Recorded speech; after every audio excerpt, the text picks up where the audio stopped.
প্রবাসী কল্যাণ ব্যাংক স্বপ্ন পূরণের পথে এক অদৃশ্য বাধা।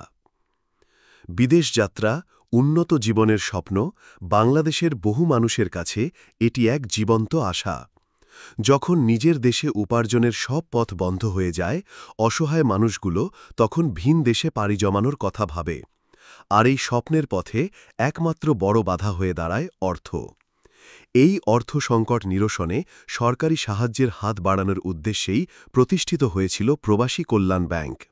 কিন্তু বাস্তবে এই ব্যাংকটি অনেক নতুন রেমিটেন্স যোদ্ধার জন্য সহায়তার পরিবর্তে এক মূর্তিমান আতঙ্কে পরিণত হয়েছে। প্রবাসী কল্যাণ ব্যাংক প্রতিষ্ঠার মূল উদ্দেশ্য ছিল মহৎ। এর লক্ষ্য ছিল নতুন রেমিটেন্স যোদ্ধাদের সহজ শর্তে ঋণ সহায়তা প্রদান করা, যাতে তারা নির্বিঘ্নে বিদেশে যেতে পারে।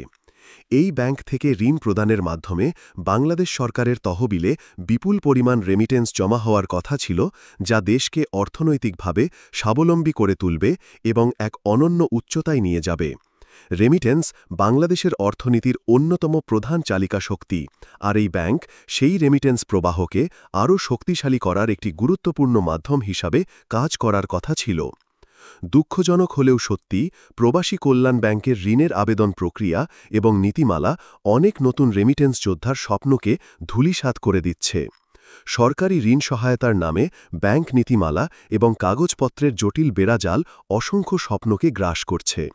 এই জটিলতা এতটাই প্রকট যে অনেক সময় মনে হয় ব্যাংকটি সহায়তার পরিবর্তে বাধা সৃষ্টির জন্যই প্রতিষ্ঠিত হয়েছে।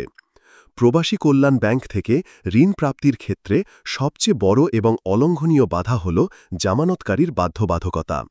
ঋণ পেতে হলে একজন সরকারি বা বেসরকারি চাকরিজীবী অথবা একজন প্রতিষ্ঠিত ব্যবসায়ীর সকল কাগজপত্র জামানতকারী হিসাবে জমা দিতে হয়। এই শর্ত সাধারণ মানুষের জন্য প্রায় অসম্ভব। বাংলাদেশের গ্রামীণ বা প্রান্তিক অঞ্চলের একজন দরিদ্র মানুষ, যার নিকটাত্মীয়দের মধ্যে হয়তো তেমন কোনো উচ্চপদস্থ সরকারি চাকরিজীবী বা প্রতিষ্ঠিত ব্যবসায়ী নেই, তাদের পক্ষে এমন জামানতকারী খুঁজে পাওয়া রীতিমতো দুঃসাধ্য। এর ফলে যারা সবচেয়ে বেশি ঋণের মুখাপেক্ষী, তারাই এই সুবিধা থেকে বঞ্চিত হচ্ছেন। এই জামানতকারী শর্তের কারণে অসংখ্য যোগ্য এবং আগ্রহী রেমিটেন্স যোদ্ধা তাদের বিদেশ গমনের স্বপ্ন বিসর্জন দিতে বাধ্য হচ্ছেন।